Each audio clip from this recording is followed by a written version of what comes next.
اخر کار عمران خان ریا شو. عمران خان چې دنو د جیل نه بهر تراغه هغه ویډیو د سره هم شریکو ملګرو ټولو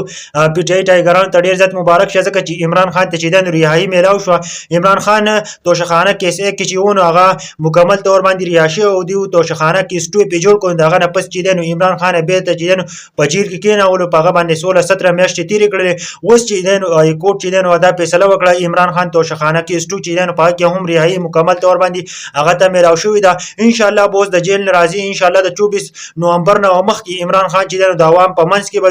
او بیا به ان شاء الله وزیر اعظم کیږي ځکه چې عمران خان د دې قوم د لپاره قرباني ورکړه. د قوم هم خپل کوشش کړی دی خو ځکه چې ظالمانو په ظلم کاوه دغه نه پس چې د هم احتجاج کړی دی اسلام آباد ته رسیدلی دی ملګرو. اوس هم په اسلام آباد کې خلک د ملګرو تازه صورتحال دار چې اسلام آباد ته خلک رسیدلی ځکه چې په 24 نومبر چې کوم احتجاج د اخرنی کال د عمران خان چې کوم کال ورکړو ان شاء الله عمران خان بوز د جیل نه بهر راځي کړي چې 24 نومبر نه مخکې به ان شاء الله عمران خان ریا شوی نو ټول پی ټی آی والا ته ډیر زیات مبارک شه ځکه چې د پی ډی ایم پلار بیا روان دی ان شاء الله بیا به عمران خان چې دغه فیصله کوي د پاکستان مستقبل به جوړیږي د پاکستان چې د کومه عوام دي د کومه نوې کول نو ان شاء الله د لپاره به چې یو مستقبل جوړي ځکه چې هغه ژوندۍ منور نه تبا کوي چې پاکستان کې چې د خلکو ژوندۍ تبا کړي نو ان شاء الله بیا به عمران خان ناجی ټول ته ډیر زیات مبارک شه ځکه چې په عمران خان باندې ډیر ظلمونه وشول